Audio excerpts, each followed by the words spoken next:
եկեղեցում մի 10-20 եկեղեցում խաչվառներն են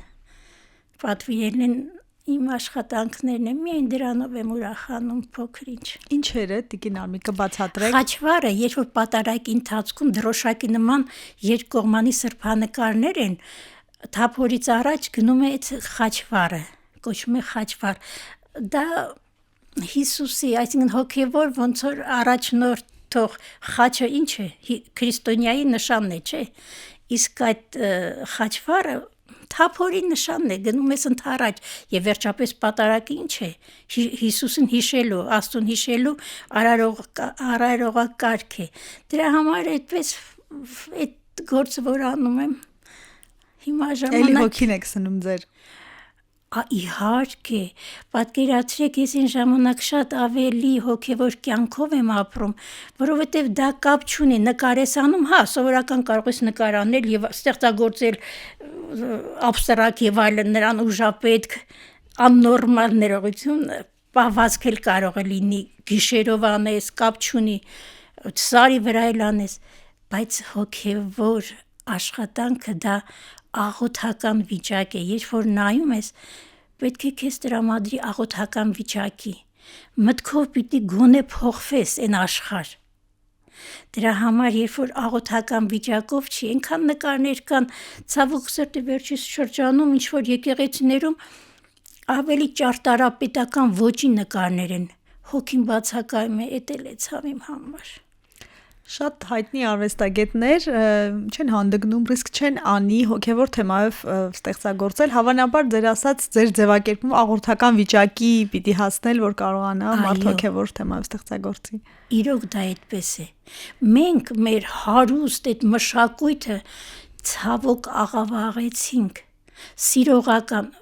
մանկավարժական ինստիտուտի նկարչական ավարտելուց հետո ես չբավարարվեցի, առանձին գնացել եմ կանոնական սրբանկար, օրենքով եւ այլն, դա մեծ նախքան սկսելը, նախ սկսած այդ որ լեպկասը, որ շերտը անում ես, շերտերի բանկա, քանի հատ շերտ եւ ամեն շերտի հետ պիտի աղոթք անել։ Եվ դա տրամադրում է քո աշխատանքին, երբ որ դեմք ես նկարում։ Ճիշտն ասած, երբեմն վերջի շրջանում արագ որ նկարում եմ, խզը բզանելով նվիրում եմ, ստացվում է մի քիչ ուրախ տրամադրություն, ասենք իմ ուրախ տրամադրությունը փոխանցվում է, բայց օրենքով դա պիտի չլինի, չէ՞ որ տիրամորից տիրամայրը ցավ է ապրում, ուրախ է իր երեխան, փոքրիկը, մանուկը մոտնն է, բայց երբ որ գիտի, որ պիտի հեռանա, այդ տրտմությունը, ուրախության եւ տրտմության արտահայտությունը պիտի լինի, որը ստիպում է մարդը ապրում է եւ ուրախություն եւ տրտմություն, ավելի շատ, երբ որ վատ վիճակում է, տրտում վիճակում է, ավելի շատ Աստծուն հիշում։ Շատ քիչ դեպքերում ուրախություն ես իմ ասեն, վայ լավ փառք Աստծո, ըստ ինձ չգիտեմ։ Շնորհակալ լինել կարևոր զգացողություն է։ Իհարկե, եթե այդ պահին էլ չես կարող շնորհակալություն հայտնել, գոնե քո այդ ներքին վիճակով որ ուրախանաս, որ տրամադրված լինես, դիմացինին ուրախ մի հատ լույս ջերմություն փոխանցես, դա արդեն բավական է։ Տիկին Արմիկ, տարիքը չասացիք։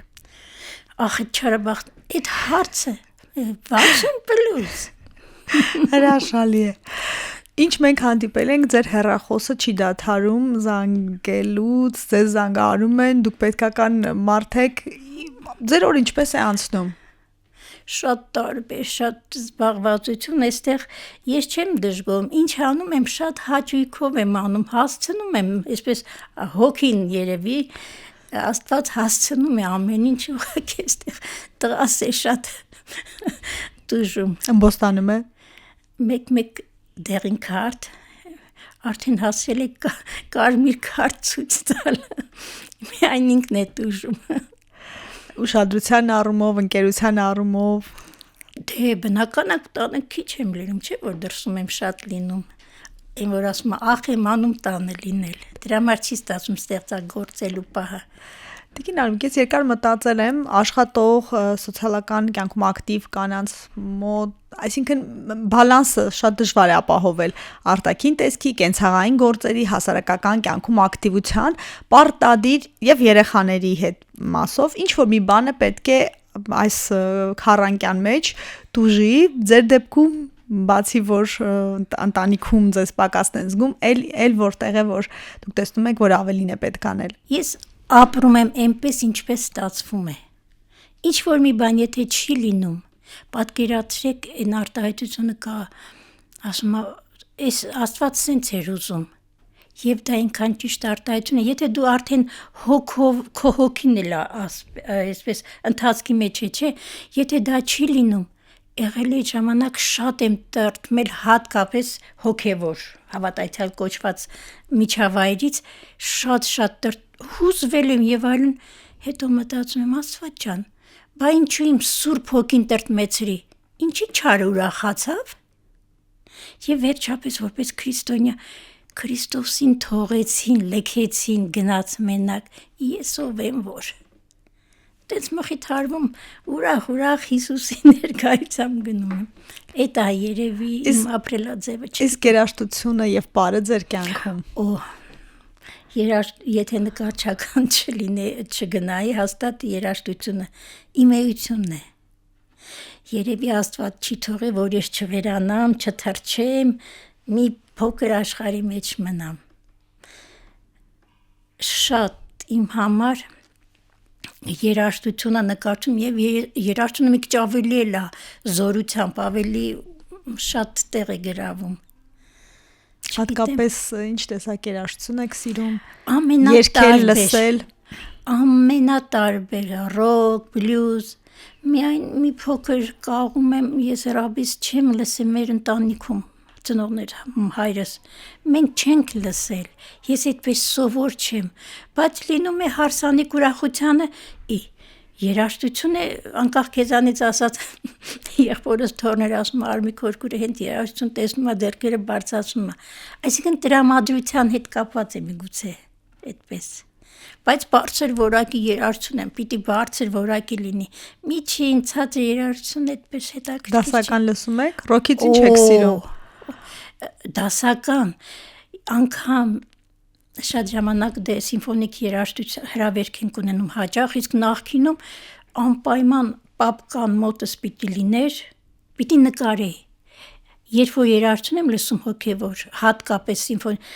անպայման պիտի ինչ-որ մի բան ստեղծվի անկախ ինձանից, այդ աշճանին վրա ազդում էի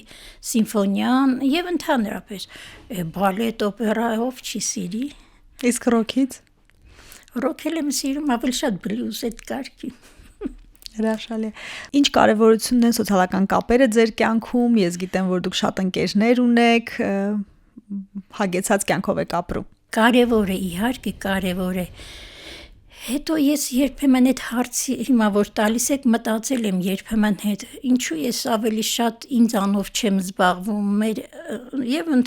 մեր ընտանիքով անձնական մտածում եմ իմ կյանքի նպատակը երևի նա է, որ մարդկանց ուրախացնեմ։ Հասարակ բան է, ինձ հրավիրում են, խնդրում եմ ասեմ կարելի է ընկերուին դառնում է խումբը այդպես մեծ, պատահել է այդպիսի բան, ինձ հրավիրել են իմ խումբը դարձավ 50, 100, այդպես քան հրավիրել ժողովուրդը ուրախանում է։